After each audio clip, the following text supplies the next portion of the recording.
Chapter 4: The Interview. After her return to the prison, Hester Prynne was found to be in a state of nervous excitement that demanded constant watchfulness, lest she should perpetrate violence upon herself, or do some half friendship to the poor baby. As night approached, it proved impossible to call her insubordination by the look of truth. The jailer thought fit to introduce a physician. He described him as a man of skill in all Christian modes of physical science, and likewise familiar with whatever the savage people could teach. In respect to medicinal herbs and roots that grew in the forest, to say the truth, there was much assistance, not merely for Hester herself, but still more urgently for the child, who, drawing its sustenance from the maternal bosom, seemed to have drunk in with and despair which pervaded the mother's system. It now writhed in convulsions of pain, and was a forcible type, in its little frame,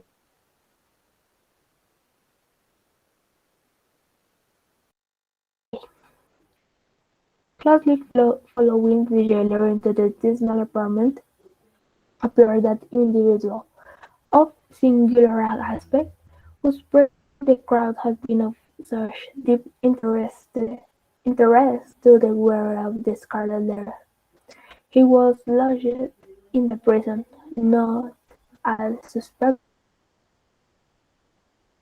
the most conventional and durable mode of disposing of him, until the magistrate should have conferred Morris respecting his ransom. His name was announced as Roger Chillingworth.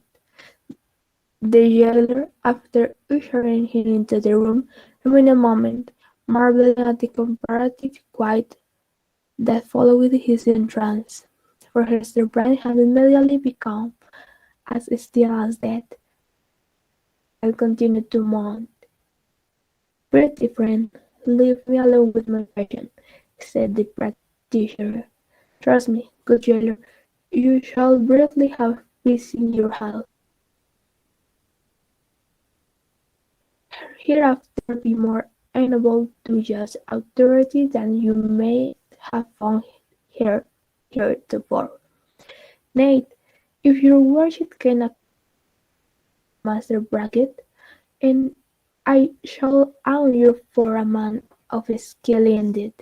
Verily the woman had been like a possessed one, and there lacked little that I should take in hand to drive Satan out of her with these ripples. The stranger had entered the room with the characteristic quietude of the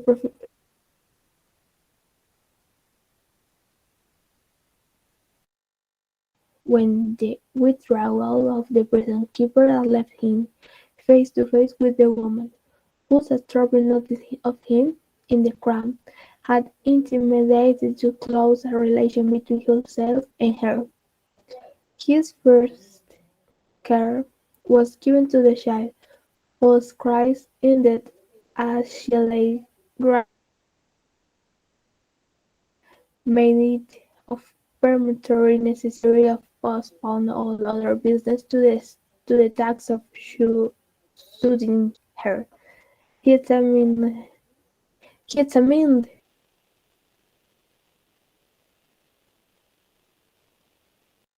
leather case, which he took from beneath his dress. It appeared to contain certain medical preparations, one of which he mingled with a cup served him, and my sojourn for a year past among a people well versed in the kindly proprieties of simples, had made a very physician of the man of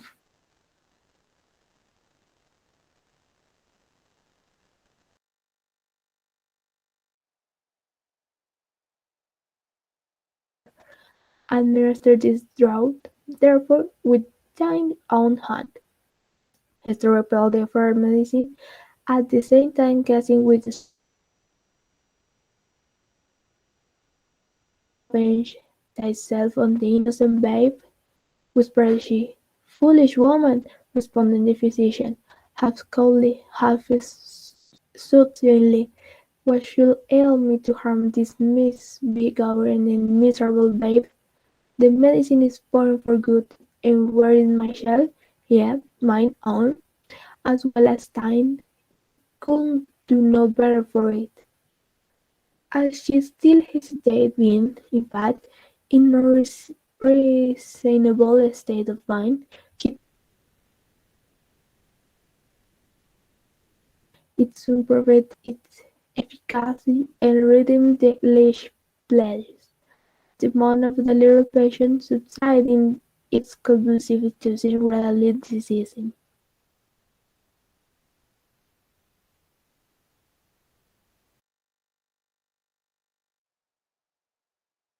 Number. The physician, as he had a fair right to be determined, next bestowed his attention on the mother. With calm and intent scrutiny he felt her pulse, looked into her eyes, a gaze that made her heart stricken and shudder because so familiar, and yet so strange and cold. Satisfied with his investigation, proceeded to mingle another draught. "I know not lead or nebet," remarked he, "but I have learned secrets in the wilderness. And here is one of them.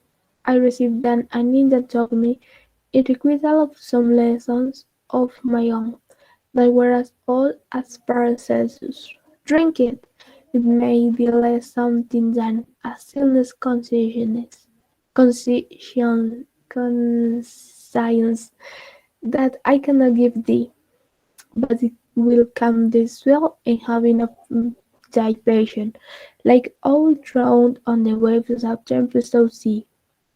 He presented the cup to Hester, who received it with a slow, earnest look into his face, not presently a look of fear, yet full of doubt and questioning. She looked also at her sombre child. "I have thought of that," said she, "have a wish for it, will even have prayed for it were I will pray for anything. Yet, if death be in this cup, I did think again, ere thou beholdest me quaffed.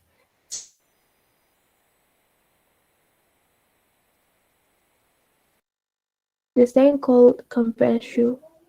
Dost thou know me so little, Hester Prime? Are my purposes wont to be so shallow? Even if I imagine a vengeance, what could I do better for my object than to let thee alive? Then to give thee medicines against all harm and peril of life, so that its burning shame may still blaze upon thy bosom." As he spoke, he laid his long forefinger on the scarlet letter, which forthwith seemed to scorch into Hester's breast, as if it had been red hot. He noticed her involuntary pleasure, and smiled. "Live, therefore, and bear about union with thee, in the eyes of man and woman, in the eyes of him whom thou in the eyes of yonder child, and that thou mayest in life take off this draught, with a further espousal the cup, and at the motion of the man of skill, seated herself on the bed where the child was sleeping, while he drew the only child forth, and took his own seat beside her. She could not but tremble at this preparation, for she felt that, having now done all the humoury of principle, a frank cruelty impelled him to do, For the relief of physical suffering, he was next to treat with her as the man whom she had most deeply loved. "Hester," said he, "I ask not wherefore nor now thou hast fallen into the pit, or say rather, thou hast ascended the ladder of infamy, on which I found thee. The reason is not fair to seek. It was my folly, and thy weakness. I, a man of thought, the book here to feed the hungry dream of knowledge. What had I to do with youth and beauty like thine own? Mishapen for my birth out. How could I delude myself with the idea that intellectual gifts might build physical deformity in a young girl fantasy? Men call me wise, if sages were ever wise in their own behalf. I might I might have foreseen all this.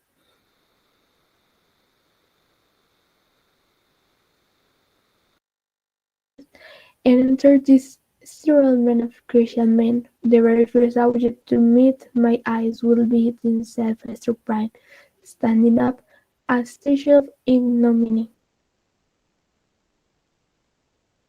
Then we came down the old church steps together, a merry pair. I might have beheld the veiled far of the scarlet letter blushing across our path.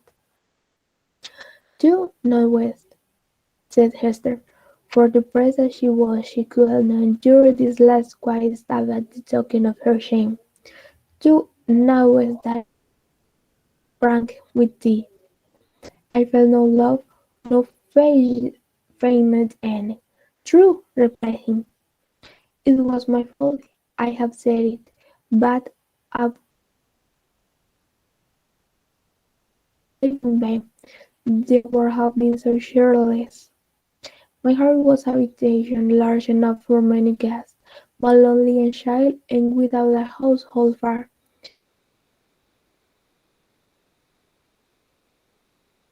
Wondering, all as I was, and sombre I was, and misshapen as I was, that the simple bliss, which is scattered far and wide, making to gather up, might yet be mine. And so, Hester, I drew thee into my heart, into its innermost chamber, and sought to warm thee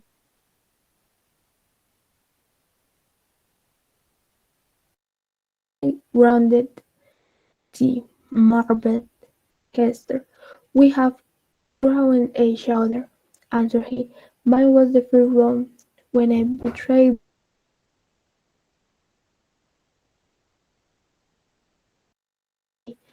Therefore, as a man who has not thought and philosophized in vain, I seek no vengeance, plot no evil against thee.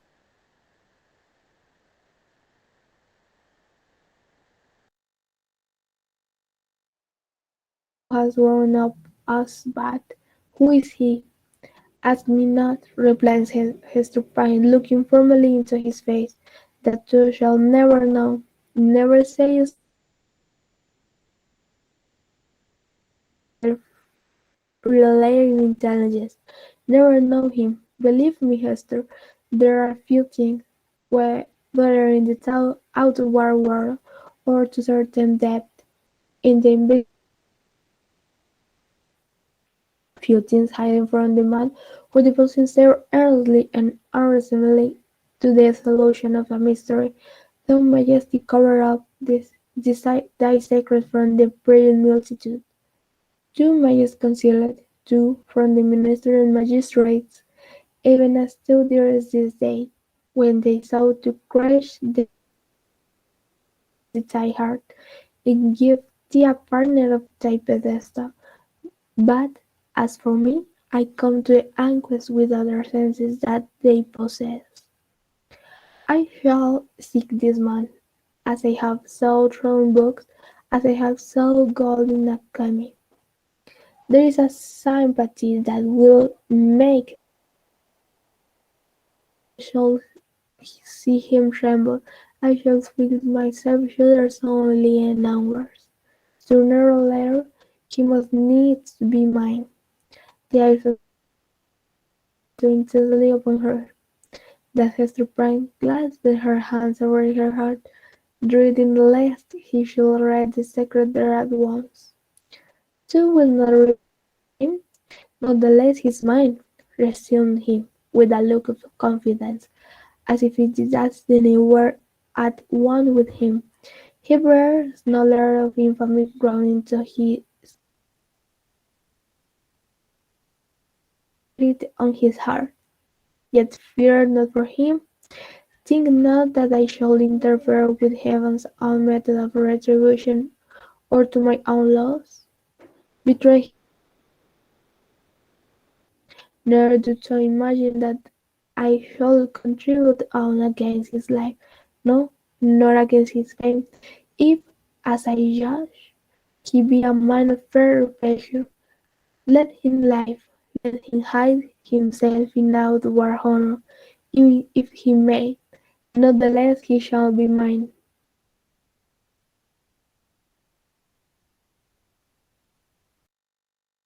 Entered and baffled, but thy words interpret thee as a terror. One thing, do that wast my wife, I will enjoy upon thee, continued likewise mine. There are none on this land that know me. Breathe not to any human soul that to this ever called me husband. Here, on this wild outskirt of the earth, I shall pitch my tent, for elsewhere among the and alive from human interests, I find here a woman, a child, I must want in myself there exists the closest ligament. No matter whether of love or hate, no matter whether right or wrong, to and time, Hester Prynne belong to me. My home is where thou art, and where is he? But betray me not. Wherefore dost thou desire it? inquired Hester. Surely she hardly knew it why, from this sacred bond. Why not announce it thyself openly, and cast me off at once? It is dishonour that besmirches the husband of a faithless woman. It may be for other reasons. Enough, here is my let therefore thy husband be to the world as were already dead, and of one no tyranny shall ever come. Recognize me not by word, by sign, not the secret. Above all, to demand to go this off. Show this the two fail me in this. Beware his fame.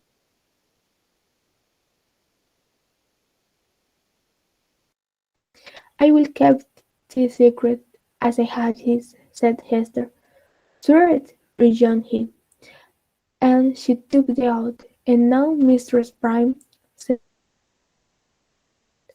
as he was hereafter to be named, I leave thee alone, alone with my infant, and the Scarlet Leopard. How is it, Hester, that thy sentence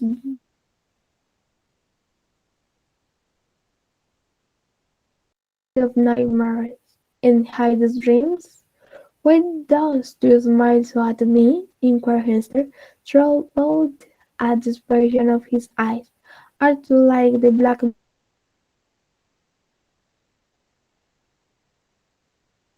to the bond that will prevent the ruin of my soul?